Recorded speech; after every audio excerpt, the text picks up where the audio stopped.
성경 우리 사도행전 4장 10절에서 12절입니다.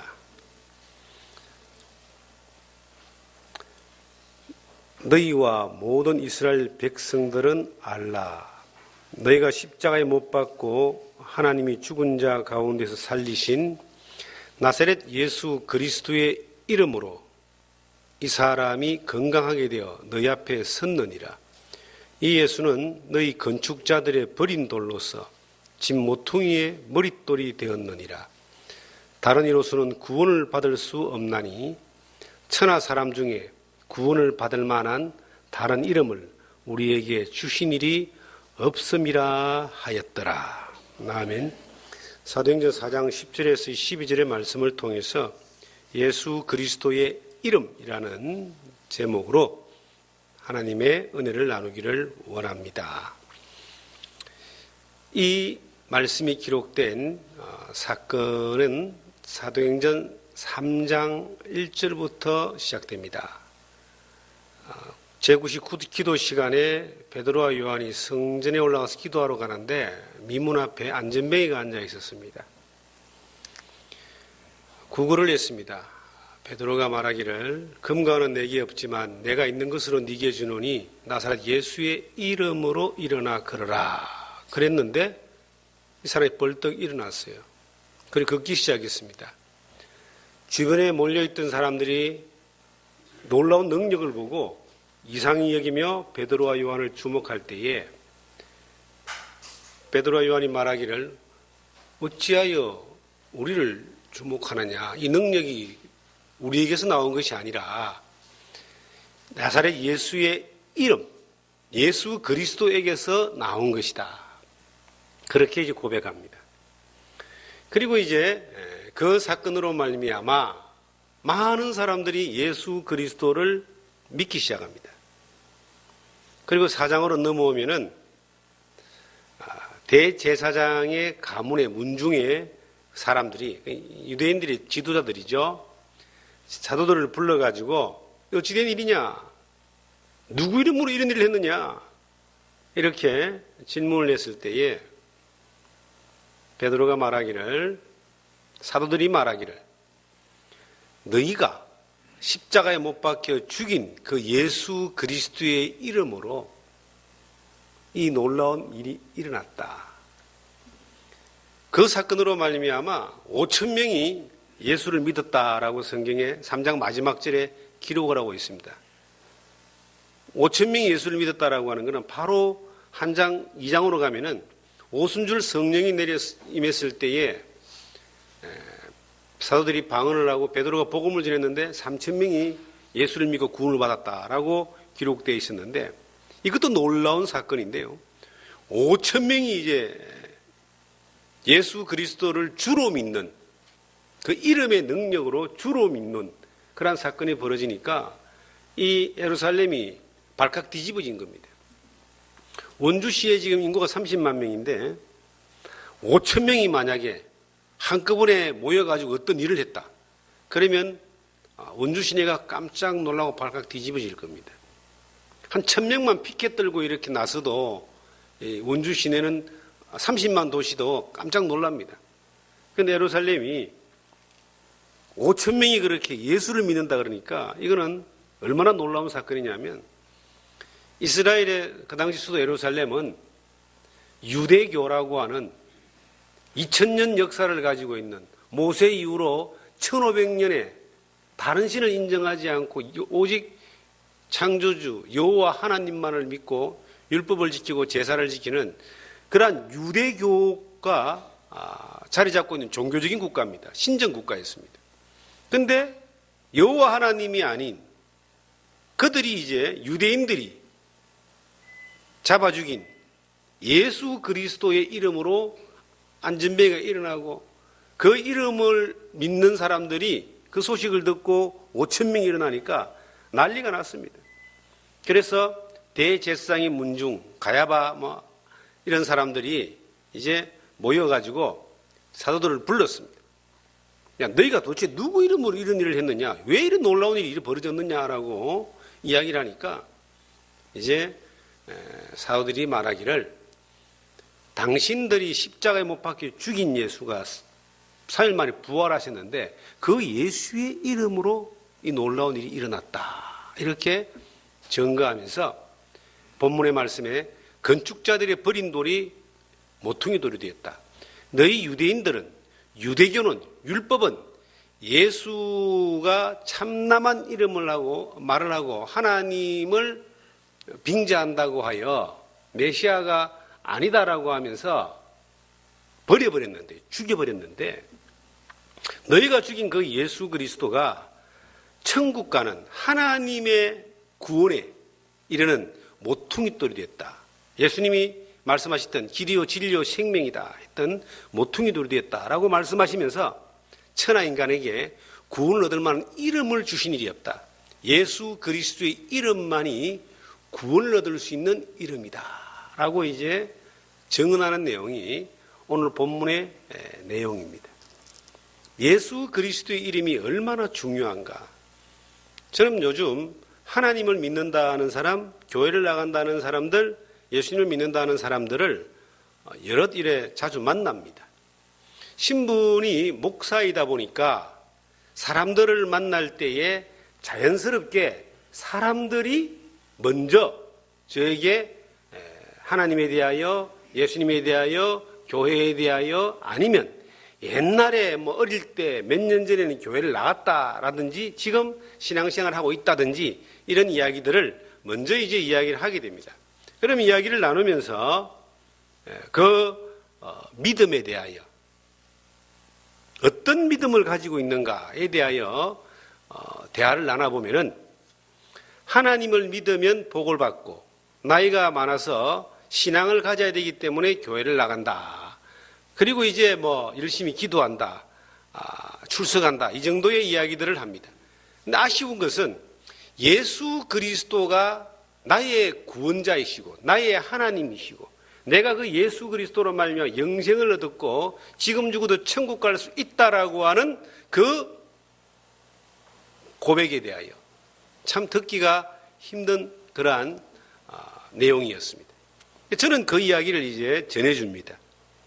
사람들의 관계 가운데서 만나지는 모든 사람들이 그리스도의 복음을 소개하거나 전해줘야 되는 그러한 사명이 있기 때문에 조심스럽게 이야기를 하면은 어떤 사람들은 굉장히 의아해하고 어떤 사람들은 귀담아 듣기도 합니다. 지금부터 2000년 전에 예수님이 이 세상에 오셔서 30세 때부터 공생의 기간을 살게 되는데 그 마지막 즈음에 이제 마태복음 16장에 보시면 예수님이 이제 그 제자들에게 질문을 합니다. 사람들이 나를 보고 누구라고 하더냐라고 이렇게 질문하는 거예요. 그러니까 제자들이 말하기를 들으는 엘리야, 들으는 요한 이렇게 이야기합니다. 들은 에레미야, 선지자 중에 한 사람이다라고 그렇게 이야기를 한다라고 전해주는 거예요. 지금도 별 다르지 않다고 생각이 들어요. 예수 그리스도에 대하여 어떻게 사람들이 알고 있고 믿고 있고 어떻게 반응하고 있느냐?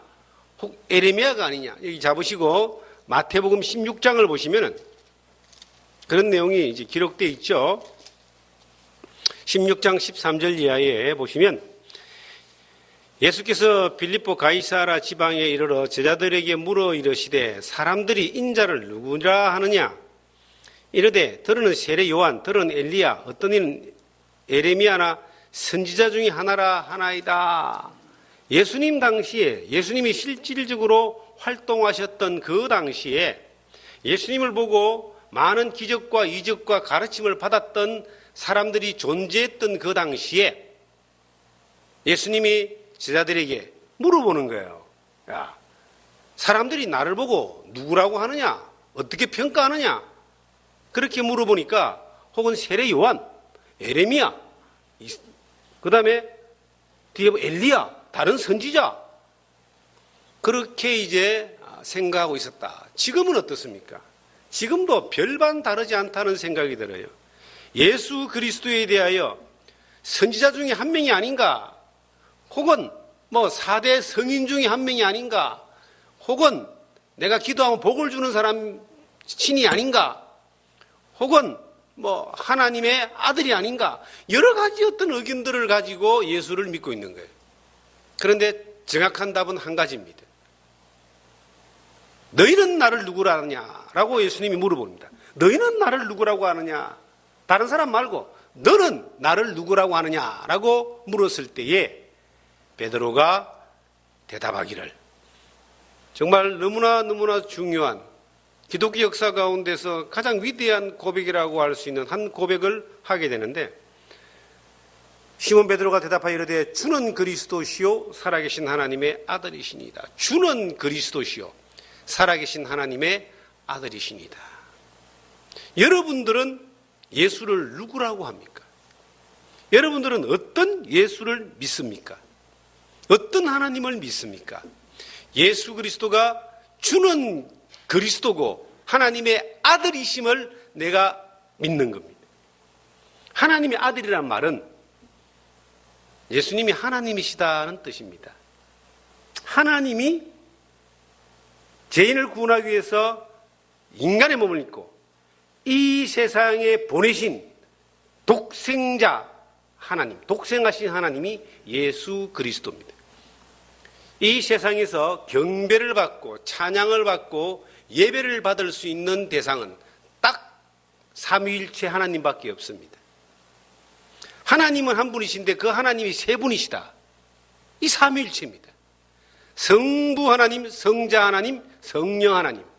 이 세 하나님만이 경배와 찬양과 영광을 받을 수 있고 우리가 그 하나님에게만 예배를 드리는 겁니다.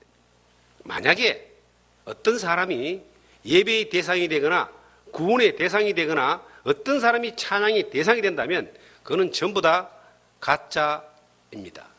사이비입니다. 찬양받을 대상은 오직 구원자이신 하나님밖에 없습니다. 자, 사랑하는 성도 여러분, 주님이 오늘 여러분들에게 물어봅니다. 너희가 만난 많은 사람들이 나를, 너희가 믿는 예수를 누구라고 하더냐? 그 사람들은 오해할 수 있어요. 자기 생각대로 에레미야, 엘리야, 선지자, 요한 뭐 누구라도 갖다 붙일 수 있습니다. 예수 믿으면 다 좋지요. 그렇게 말할 수 있습니다. 그런데 오늘 주님이 여러분에게 물어보는 거예요. 너희는 나를 누구라고 하느냐? 하나님이십니다. 삼위일체 하나님이십니다. 하나님의 아들이십니다. 그 하나님이 나를 위해서 이 세상에 오셔서 놀라운 은혜를 주셨는데 그게 뭐냐? 그리스도라는 뜻입니다. 예수가 그리스도, 예수 그리스도로 그러잖아요. 2000년 전에 유대 땅 베들레헴에서 동정녀 마리아의 태를 빌려서 이 세상에 오신 독생하신 하나님의 이름이 예수님입니다. 예수. 구약 성경으로 말하면 여호수아. 구약의 이름으로 말하면 여호수아입니다. 예수아. 여호수아. 이것이 구원자란 뜻이에요.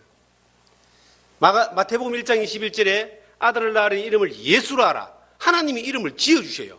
예수라 하라. 이는 그가 자기 백성을 저희 죄에서 구원할 자이십니다.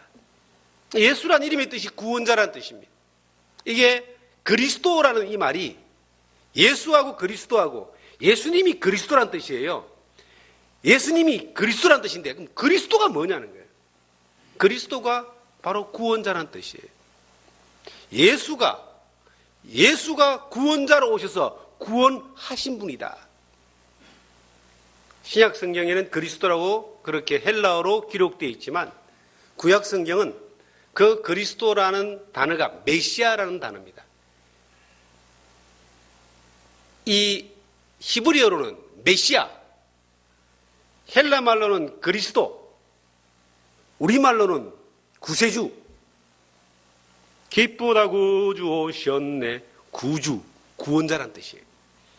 이걸 이제 의미를 따지면 기름 부음 받은 자라는 의미를 가지고 있습니다. 구약 성경으로 보면 성령으로 잉태되셨다는 거죠. 여자의 후손으로 왔지만 하나님이십니다. 독생하신 하나님이 이 세상에 오셔서 구원자가 되셨다. 그리스도가 되셨다. 그래서 베드로가 사도들이 대제사장의 문중 앞에 왔을 때 누구 이름으로 너희가 이 일을 했느냐라고 했을 때 너희가 십자가에 못 박혀 죽인 그 예수 그리스도가 그가 3일 만에 부활하셨다. 그 부활하신 죽으시고 부활하신 그 예수의 이름으로 이 일을 행했다. 그분이 그리스도라는 거예요. 너희들은 너희한테 안 맞다고 버렸지만 왜 버렸습니까? 자기들이 기다리는 메시아는 당시에 예수님이 살았을 당시에는 로마가 중동 지역을 지배했습니다. 그리고 로마가 지배할 당시에 이스라엘은 로마의 식민지였습니다. 로마의 식민지가 되기 전에는 헬라의 식민지였습니다. 긴 세월 동안 억압받고 압제당했던 그 이스라엘은 그들을 구원해 줄 메시아, 구원자를 간절히 기다렸습니다. 성경에는 메시아, 그 구원자가 오실 것을 예언하고 있습니다. 철장으로 만국을 깨뜨리고 만왕의 왕으로 오실 것을 예언하고 있습니다. 그런데 메시아라고 오신 예수가, 그리스도라고 하는 예수가 자기들을 정말 구원해 줄 줄 알고 처음에는 따랐습니다. 많은 사람이 예수를 왕으로 세우려고 했다 그래요. 예수님은 피하여 가버렸습니다. 왜? 예수님은 로마를 정복하고 이스라엘을 로마 같은 강대한 나라로 만들기 위해서 이 세상에 오신 것이 아니라 예수님은 아담의 후손으로 죄인의 신분을 가지고 사탄의 권세 가운데 살다가 죄악 가운데 살다가 영원한 멸망으로 지옥으로 갈 수밖에 없는 인간들을, 죄인들을 구원하기 위해서 구원자 메시아로 오신 겁니다. 구원하기 위해서는 대신 죽을 수밖에 없습니다.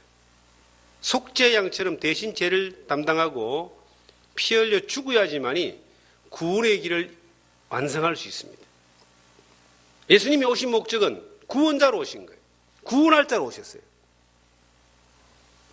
구원한다는 것은 로마를 깨뜨리는 것이 아니라 아담 이후에 세상의 인류의 모든 죄를 담당하고 그 죄의 대가를 피 흘림으로 지불하고 그 죄의 근세, 죽음의 근세를 깨고 부활하셔서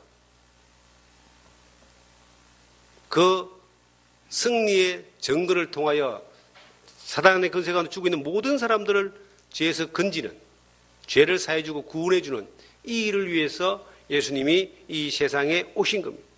그런데 유대인들은 자기들이 기다리는 메시아, 자기들이 소망하는 메시아, 자기들에게 맞는 메시아, 자기 마음에 드는 메시아가 아니라는 이유만으로 예수님을 버려버렸어요.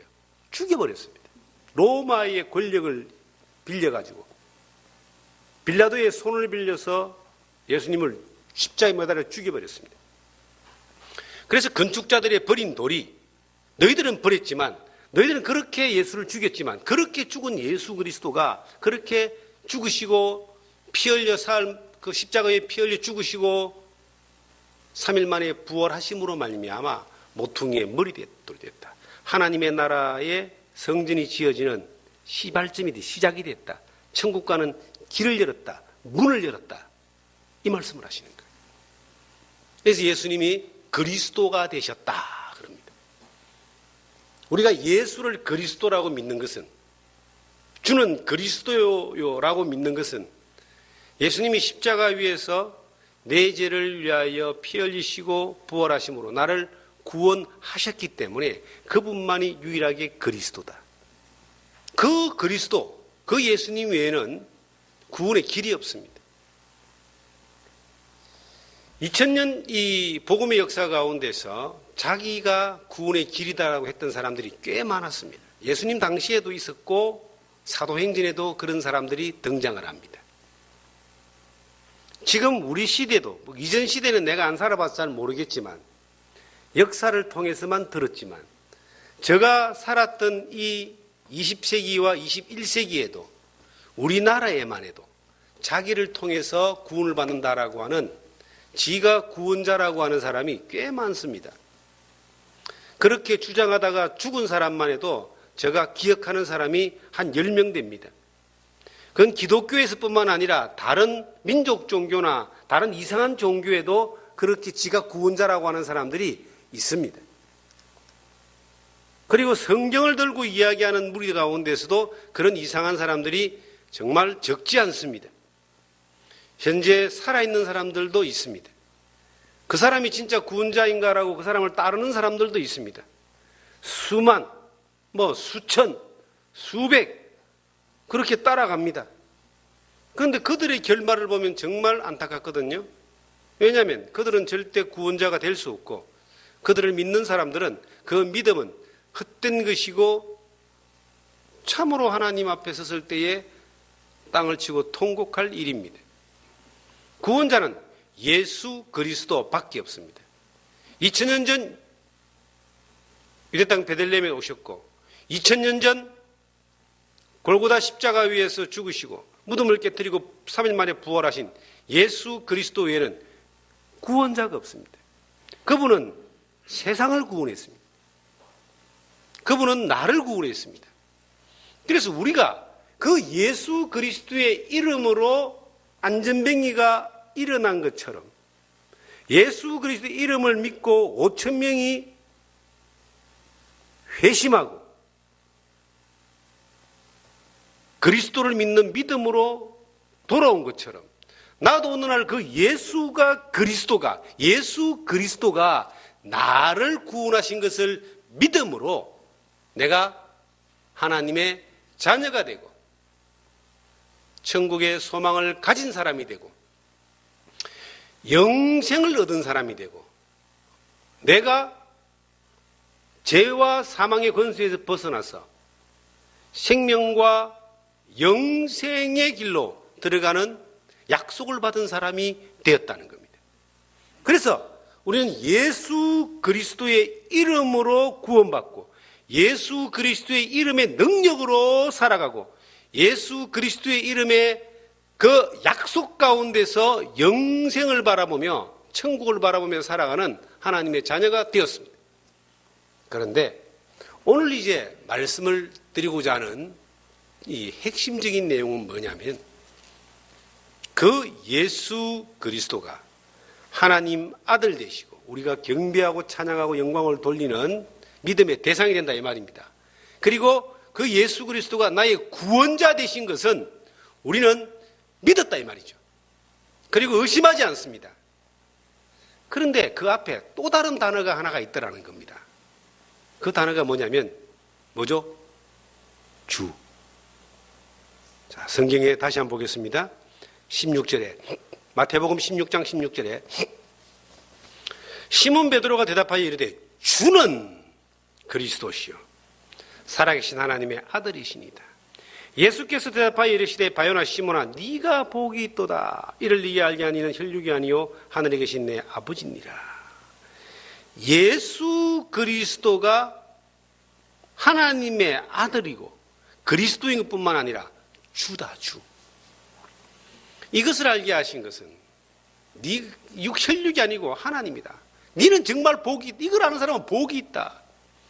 우리가 이것을 믿었기 때문에 하늘에 속한 모든 신령한 복을 누리는 그러한 자리에 앉게 되었고 지금 살아가면서 그러한 은혜를 누리며 살아갈 수 있는 사람이 되었습니다.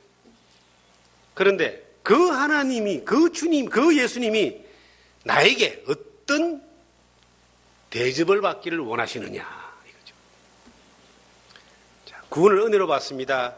아가페적인 하나님의 사랑으로 다 주고 목숨까지 내어주면서 우리에게 보여주신, 펴려주신 주님의 은혜로 우리는 구원을 받습니다. 믿음으로, 구원을 믿음으로 받는데, 은혜로 받는데 그 구원하신 예수님은 우리에게 어떤 대접받기를 원하는가? 어떤 모습으로 우리와 관계 맺기를 원하는가? 주인 되기를 원하십니다. 예수님이 우리의 주인이라는 겁니다. 주란 말은 여러 가지 의미가 있습니다. 만왕의 왕 만주의 주, 천지 모든 만물의 주인이다 이런 의미도 가지고 있지만 여기서 말하는 주란 말은 나의 주인이라는 뜻이에요. 나의 주인. 예수를 믿지 않는 모든 사람들은요 마귀가 주인입니다. 죄가 주인입니다. 성경에는 죄의 종이고 마귀의 종이라고 기록되어 있어요. 종이란 말은 주인이 있다는 거예요. 사람들은 마귀의 종이 되고 죄의 종이 되기 때문에 시키는 대로 하는 겁니다. 그리고 멸망으로 갑니다. 그런데 예수를 믿는다는 말은 예수 그리스도가 나를 핏값을 주고 사서 예수님의 종으로 만들었다는 거예요. 그래서 성경은 주님이라는 단어가 굉장히 성경에 많이 나옵니다. 주 예수 그리스도. 예수가 그리스도고 하나님의 아들이신데 그분이 나의 뭐라고요? 주. 주인이란데 주인. 내가 예수를 믿었다는 말은 나에게 주인이 있다는 게 주인이. 어떤 주인? 나를 영원한 천국까지 데리고 가는 데에 절대적으로 실수하지 아니하시는 주인. 내가 이 땅에 살면서 나를 소유한 것뿐만 아니라 나를 보호하고 나를 인도하며 나에게 하나님의 모든 은혜를 누릴 수 있도록 여건을 허락하여 주시는 주인이 있다는 거예요. 예수님을 믿는데 그리스도로 믿고 구원자로 믿어요. 구원자로 믿고 은혜로 구원받은 거 믿어요. 하나님의 아들로 믿어요. 경배하고 찬양하고 영광 돌리고 예배하는 대상으로 믿어요. 그런데 주님이 우리에게 원하시는 것은 그것뿐만 아니라 네 일생의 모든 순간, 예수 그리스도 안에 들어오는 그 순간부터 영원한 천국 가는 그 순간까지 내가 너의 뭐가 되기를 원한다고요? 주인. 주님이라는 겁니다. 우리가 주님, 저는 주님이라는 말만 불러도 마음에 기쁨이 옵니다. 평안이 옵니다. 위로가 옵니다. 왜 그럴까요? 그냥 단어의 힘이 아니라 그 삶 가운데 예수 그리스도가 나의 주인으로 늘 존재한다는 겁니다. 아이들을 데리고 이래 나가봅니다. 어릴 때. 혼자 애들을 내버려두면요, 처음에는 정신없이 자기 마음대로 하다가 부모가 눈에 안 보이면은 불안해지기 시작하고 두려워지기 시작하고 그리고 울고 낙심합니다.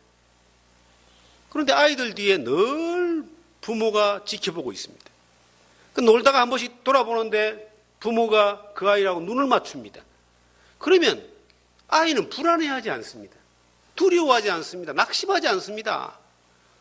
뭔가 모를 그 든든한 안심, 평안함, 이러한 것들로 말미암아 뭐가 있겠어요? 기쁨이 오는 겁니다. 나에게 주님이, 여러분에게 주님이 그러신 거예요. 내가 살아가는 모든 삶의 과정 가운데서 그 예수님은, 그리스도 대신 하나님의 아들 대신 그 예수님은 나를 구원하신 것뿐만 아니라 나에게 경배와 찬양과 예배를 받으신 것뿐만 아니라 나의 주인이 되셔가지고 그 예수님은 늘 나를 지켜보고 계신다. 어디 가나 든든한 이유가 뭡니까?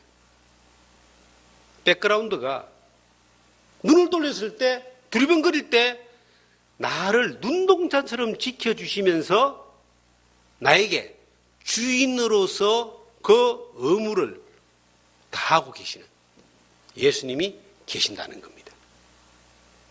집에 있을 때도 그 예수님은 나의 주인이십니다.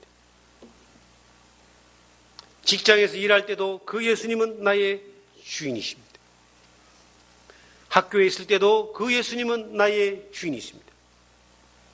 내가 운전할 때도 그 예수님은 나의 주인이십니다. 잠잘 때도 그 예수님이 나를 주인으로 지켜보고 있습니다. 내가 그 예수님을 얼만큼 인식하고 살아가느냐는 대단히 중요한 문제입니다. 내 주인 되신 주 예수 그리스도가 내 아들의 주인 되고 내 딸의 주인 되고 내 삶의 주인 되어 있다면 정말로 복 있는 사람이에요. 이것을 이게 알게 하신 이는 하나님이신데 너는 정말 복이 있다. 이 마태복음 16장 17절에 나와 있는 그 예수님의 베드로에게 하신 그 말씀은 우리에게 똑같은 거예요. 복 중에 복이 뭐예요? 하나님이 나의 주인 된 것을 늘 경험하고 사는 게 복 중에 복입니다. 어떤 사람은요, 돈 많이 벌면 복이라고 생각하는데 저는 그렇다고 생각하지 않습니다. 돈이 많은 것은 편리한 건 있겠지만 결코 그것이 복의 기준이 된다고 말할 수 없습니다. 돈 많아가지고 망한 사람 참 많습니다. 로또 맞아가지고요, 인생 망쳐버린 사람이 너무나 많아요. 적당하게 주어지는 대로 살 때는 행복했는데 돈벼락 맞으니까 이 삶이 너무 호화롭고 흥청망청하고 그리고 불안해지는 겁니다. 미국에서 거의 7천억 정도 되는 그 로또 같은 슈퍼볼인가 이걸 어떤 여자분이 당첨됐대요. 그런데 그 1년 전에 같이 동거하던 남자하고 헤어졌대요. 남자가 이제 헤어졌는데 반응이 뭐냐? 자기는 아무런 감정이 없다. 그 별로 부러워하지도 않고 잘 살기를 바란다 그러는데, 자, 결국 누가 더 행복하냐는 겁니다. 돈이 있는 이 사람은 소문이 나가지고 경찰이 경호를 안 하면 살 수 없는 상황이 됐다는 거예요. 왜냐하면 강도 맞을 수도 있으니까. 경찰 병력을 더 늘렸다 이런 걸 제가 봤어요. 뉴스에. 평생 그렇게 사는 게 행복한 것일까? 결코 그렇지 않습니다. 진정한 행복은 뭐냐면 있다가 없어지는 그 돈이나 권력이나 물질이나 아니면 환경의 변화가 아니라 언제나 나의 주인으로 나를 지키고 보살피며 책임지고 인도하는 하나님이 그와 함께 있는 것이 가장 큰 복입니다. 이 복을 누리는 사람들은 가난해도 행복할 수 있습니다. 굶주려도 기뻐할 수 있습니다. 왜냐하면 제일 잘못돼봐야 천국 가는 것이겠지만 죽는 거 아닙니까? 천국 가는 것이겠지만 살면서 어떤 상황에서도 책임지시는 하나님이 인도하신다는 것을 경험할 수 있기 때문에 행복할 수밖에 없는 거예요. 예수를 믿으면 전부 다 가난하게 살아야 될까요? 그게 하나님의 뜻일까요? 전혀 그렇지 않습니다. 예수를 믿으면 다 부자가 돼야 될까요? 그게 하나님의 뜻일까요? 전혀 그렇지 않습니다. 어떤 사람은 부유하게 살 수도 있고 어떤 사람은 가난하게 살 수도 있습니다. 그러나 중요한 것은 예수를 믿는데 그 예수 그리스도가 나의 주인, 주님으로 믿고 살아가느냐. 그것이 그의 삶이 행복하냐, 행복하지 못하느냐의 기준이 될 수 있습니다. 우리가 늘 고백합니다. 저는 늘 고백합니다. 난 참 복이 많은 사람이야. 사람들이 그 말을 들을 때 오해할 수가 있어요. 복이 많다니까 세상적인 기준으로 돈이 많고 건강하고 뭐가 잘 되고 크게 놀라운 일을 한다라고 생각할 수 있습니다. 그런데 그거하고는 전혀 상관없습니다. 저는 제가 복이 많다라고 하는 것은 예수 그리스도를 주님으로 모시고 있기 때문에 복이 많다고 고백하는 거예요. 그 예수님이 나를 책임지는 그 믿음을 가지기 때문에 나는 복이 많다고 고백하는 겁니다. 여러분들은 어떻습니까?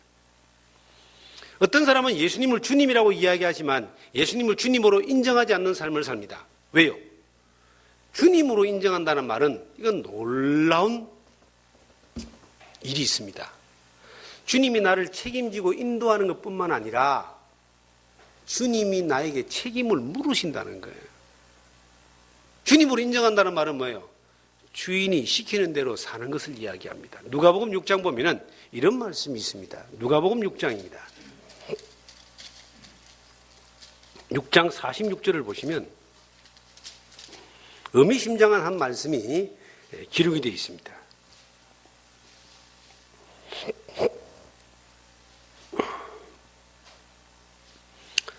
너희는 나를 불러 주여 주여 하면서도 어찌하여 내 말하는 것을 행하지 아니하느냐. 놀라운 말 아닙니까? 주여 주여 주님 주님 하면서도 왜 내가 말하는 것은 안 따르느냐. 주님이라고 부른다는 말은 다른 말로 뭔 뜻입니까? 그 말씀하신 것을 뭐한다?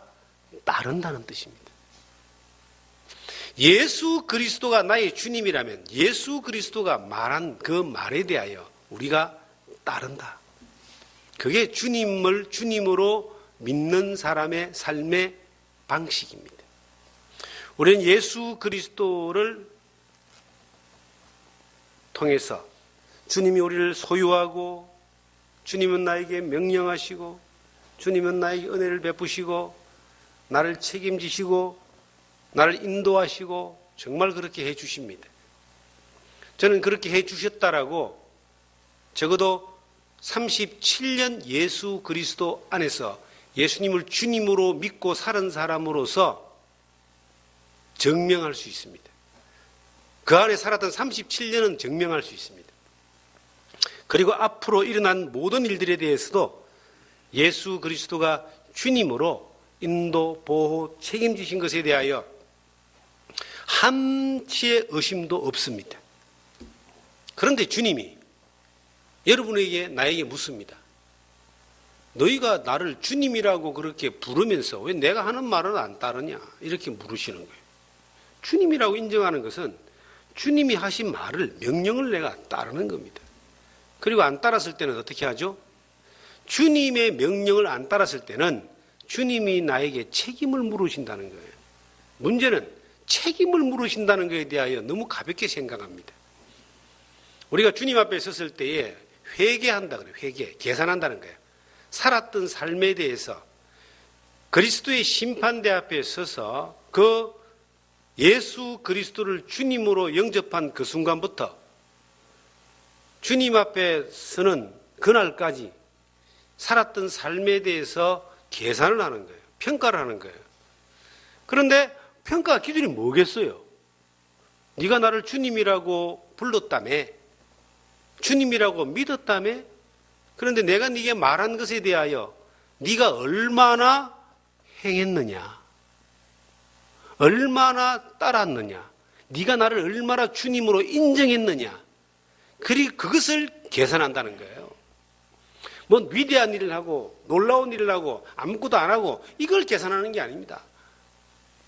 10달러를 남기고 5달러 남기고 그 크기를 계산하는 걸까요?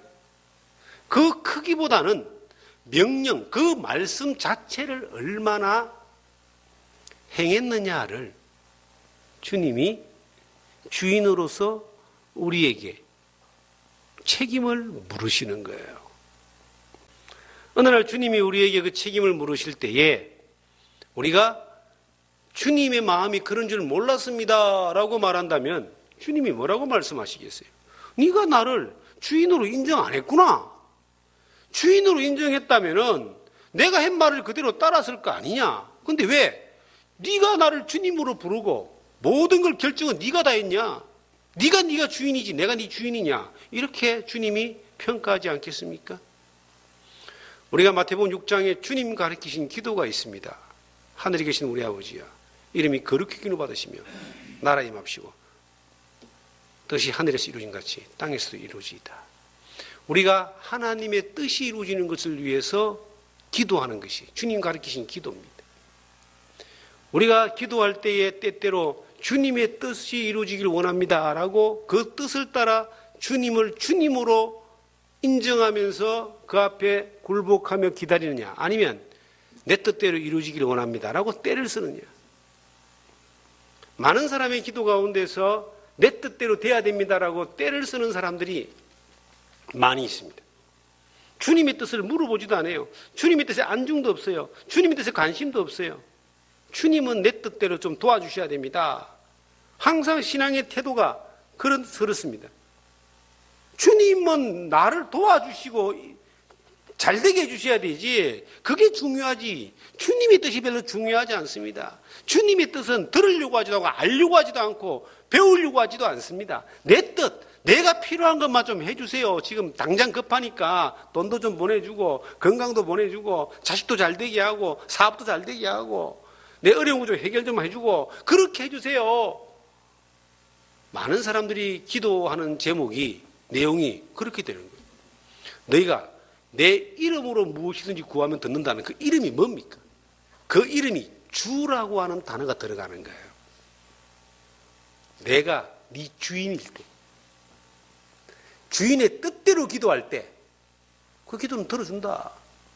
그의 뜻대로 구하는 기도는 듣는다라고 요한일서 5장에 기록되어 있잖아요. 지금까지는 너희가 내 이름으로 아무것도 구하지 아니하였으나 구하라 그리하면 받으리니 너희 기쁨이 충만하니라. 이름으로 구하는 거예요. 주의 뜻으로 구하는 겁니다. 그런데 그 이름, 주의 뜻은 딱 빼놓고 기도는 합니다. 내 뜻대로. 인생을 자기 뜻대로 사는 사람들이 있어요. 저는 옛날에 좀 오해를 했습니다.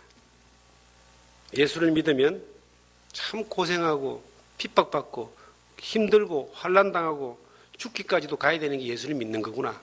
어떤 면에서는 그렇게 오해한 것이 잘된 것인지도 몰라요. 왜냐하면 예수를 믿고 난 뒤에 본 책들이 주로 그런 책들만 많이 어떻게 보게 됐어요. 젊은 어린 나이니까 청년 때니까 불타는 그 열정으로 죽으면 죽으리다.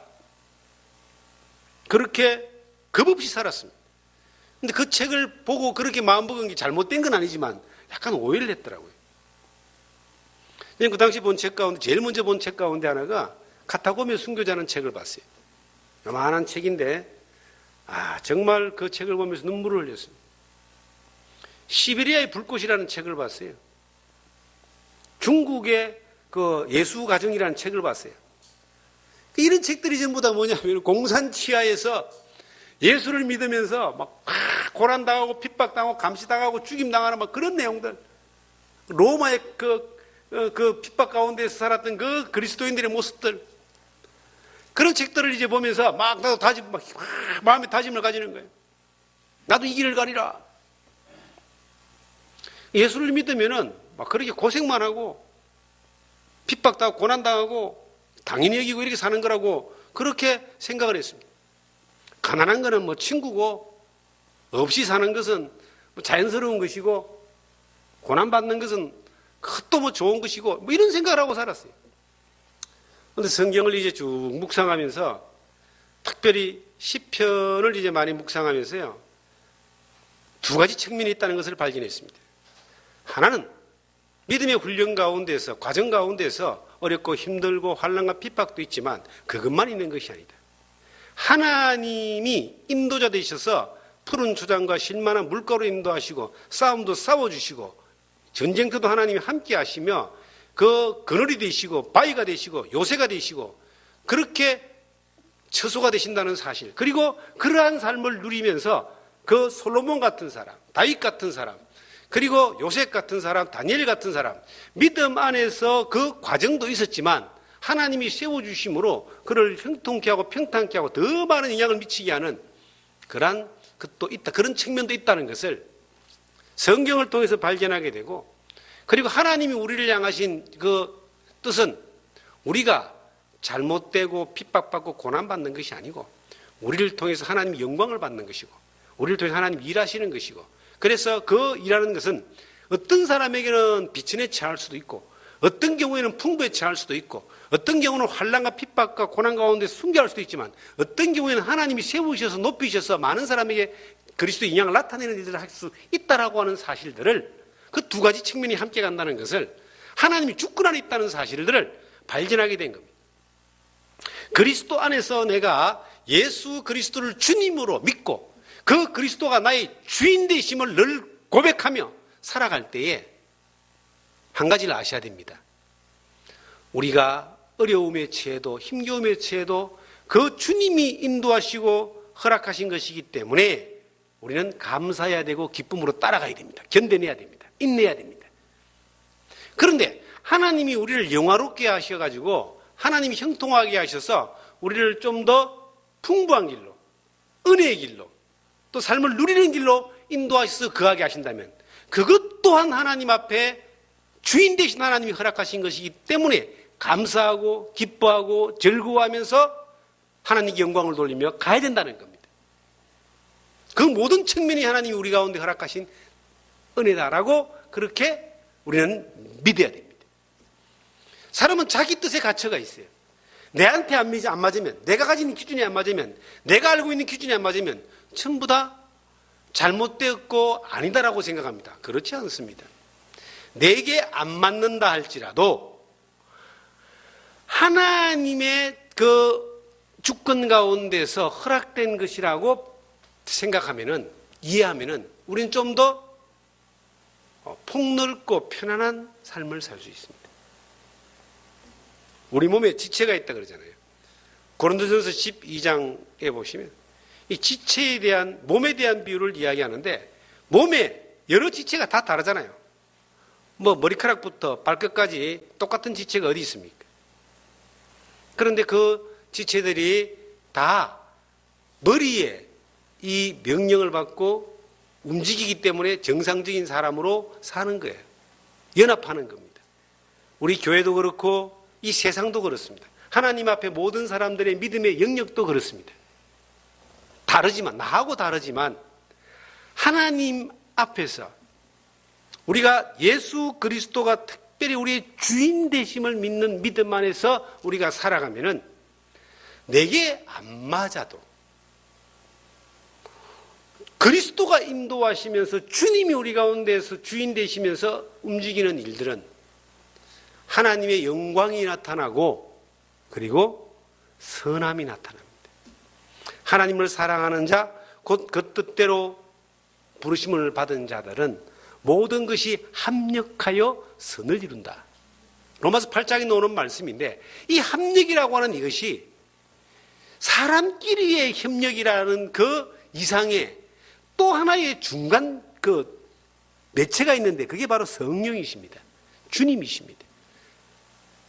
사람과 사람과의 마음을 얼마나 잘 맞추고 살 수 있겠습니까? 자, 저는 살면서 배운 게 뭐냐면 내 마음하고 똑같은 사람이 아무도 없다는 걸 저는 배웠습니다.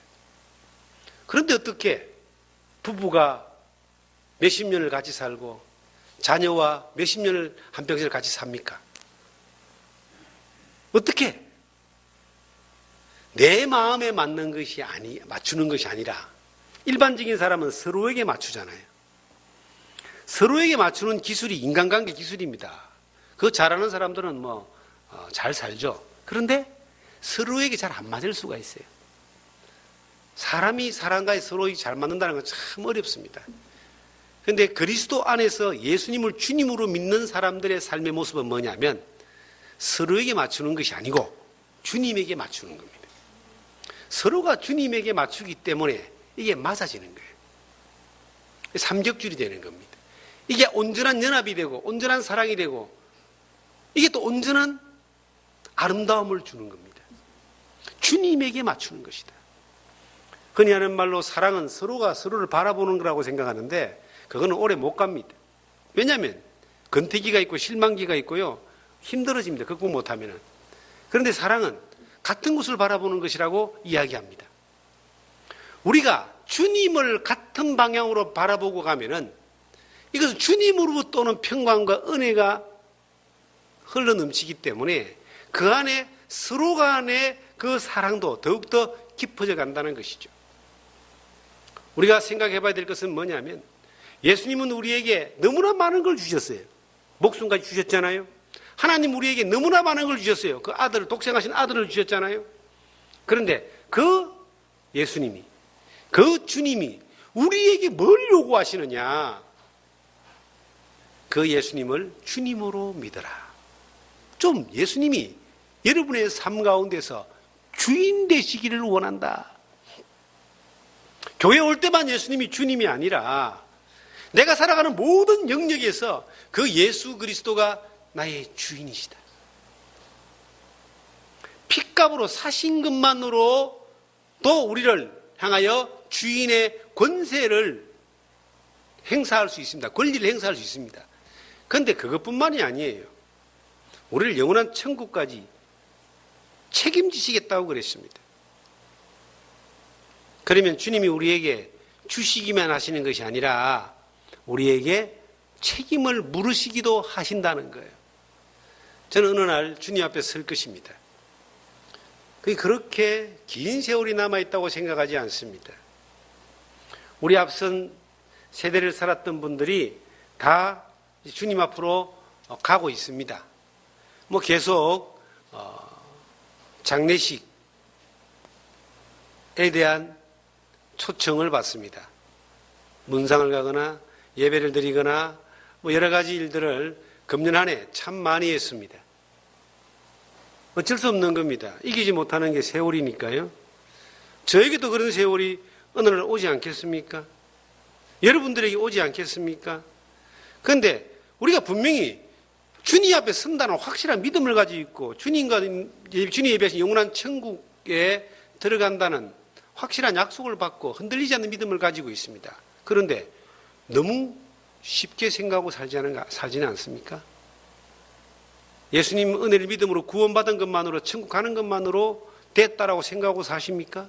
그렇게 살기에는 주님이 우리에게 주신 그 은혜가 너무나 크고요. 주님이 우리에게 주인으로서 보여주시는 그 대가가 너무나 큰 거예요. 주님은 우리에게 물어보시는 겁니다. 야, 내가 너의 주인인데, 난 너를 책임지고 인도했는데, 너에게 끊임없이 명령했고, 보살폈고, 지도했고, 끊임없이 알게 하고, 제발 좀 내가 네 주인 되게 해달라고, 그렇게 여러 모양으로 인도하며 간섭하고 붙들었는데, 너는 왜 그래? 내 말을 안 들어.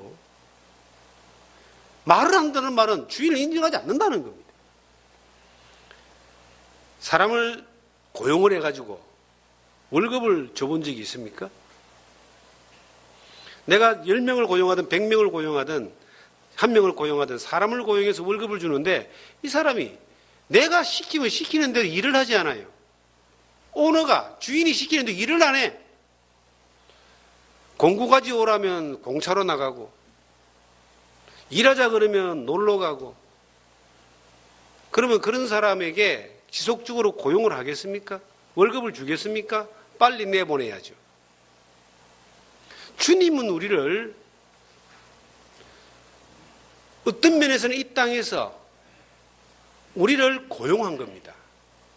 성경에는 대사 그래, 대사. 대신 하나님의 일을 하기 위해서 보냄을 받은 사람들이다라고 이야기합니다. 사신이라고 표현하고 있습니다. 근데 사신이 주인이 시키는 대로 하지 않네? 주인이 말하는 대로 움직이지 않네? 주인이 요구하는 대로 반응하지 않네? 얼마나 마음이 아프고 답답하겠어요. 주님이 우리를 구원하신 그 사랑을 영원히 끊을 수 없다 했기 때문에 끊어내지는 못하겠지만 주님은 더 이상 우리에게 기대하지 않는 사람이 되지 않겠어요? 우리가 기대할 수 없는 사람이구나 라고 평가하지 않겠습니까? 주님이 우리를 기대하는 사람들이 되기를 원합니다. 오늘날에도 지금도 우리가 주님이 우리의 주인이시고 우리의 소유권을 주장하시며 우리에게 명령하시고 우리에게 책임을 물으신다라고 하는 것을 꼭 기억해야 됩니다. 그래야지만이 이 험한 세상, 죄악 많은 세상을 살면서 믿음으로 승리할 수 있는 것뿐만 아니라 주님이 우리를 통해서 일하시는 것을 정말 그 능력을 경험할 수 있는 자리에 우리가 있을 수 있고 그래야지만이 여러분과 제가 주님 앞에 섰을 때에 잘했다 칭찬받을 수 있으며 네가 착하고 충성된 종아라는 말은 이런 뜻이에요. 네가 주인 대접 잘하고 살았구나 이런 뜻이에요. 악하고 게으른 종아라고 책망하는 것은 네가 나를 주인으로 인정하지 않고 네 마음대로 살았구나 이 뜻입니다. 우리가 어떤 모습으로 살기를 원합니까? 위대하고 큰 일을 하려고 애를 쓰지 맙시다. 그리고 또 아무 일도 하지 않는 것이 자연스럽다고 그렇게 스스로 위로하지 맙시다. 정말 예수님이 주님이시고 주님이 지금도 우리를 지도하고 지금도 우리를 다스리고 지금도 우리에게 명령하고 지금도 우리에게 간섭하고 지금도 우리를 책임지고 지금도 우리에게 말씀하고 있다면 그 말씀에 귀를 기울이고 그 말씀을 따라 행동하고 그 말씀을 따라 움직일 때에 주님의 능력이 나타납니다. 내가 능력이 있는 것이 아니라 주님의 능력이 나타난다니까요. 나를 통해서 여러분을 통해서 저는 늘 고백합니다. 나는 능력이 없는 사람이라고 고백합니다. 하나님 말씀을 전할 수 있지만 말씀대로 살려고 하지만 말씀이 이렇다고 선포할 수는 있지만 능력은 없습니다. 나도 안전병에게 금과는 내게 없으나 내게 있는 것으로 네게 주노니 나사렛 예수의 이름으로 일어나 걸으라고 선포할 수는 있지만 걷게 하시는 것은 내가 아니라 주님이십니다. 나사렛 예수의 능력이지 나의 능력이 아닙니다.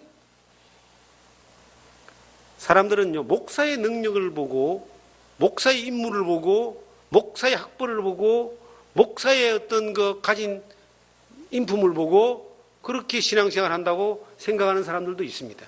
그것이 전혀 필요 없다라고 말할 수는 없습니다. 그게 어떤 조금의 어떤 영향이 될 수는 있습니다. 그러나 그것 때문에 그것으로 신앙생활 한다면 그건 참으로 위험한 겁니다. 나사렛 예수 그리스도의 이름으로 그분 앞에서 그분을 바라보며 그분에 의해서 살아가는 생활이 가장 안전한 생활입니다. 저는 참으로 능력 없음을 늘 고백합니다. 그리스도의 이름만 있음을 고백합니다. 그 이름을 따라 명령을 따라 살기를 원합니다. 주님 안에 서는 그날까지 여러분과 제가 그 능력을 경험하기 위하여 그 이름을 따라서 예수 그리스도를 주님으로 믿고 따르고 인정하며 삶 가운데 행동하는 그러한 여러분과 제가 되기를 주님의 이름으로 축원합니다. 기도드립니다.